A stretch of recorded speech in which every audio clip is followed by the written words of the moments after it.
doing another video on identifying perennials. This is a mint. I showed it to you in another video, but this is what it looks like when it's blooming. Those blooms will turn into seeds. It spreads like crazy. I started out with a 4-inch pot about a year and a half ago, 2 years ago, and look how big it is already. This is a hardy geranium. Just these little bitty purple flowers. I can't see what I'm doing. Okay. Those are mallows, or some people call them hollyhocks. Those ones don't get real high. Hollyhocks usually get higher.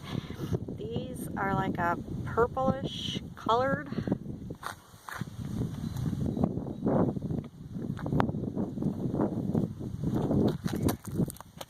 This is the pink version of the hardy geranium.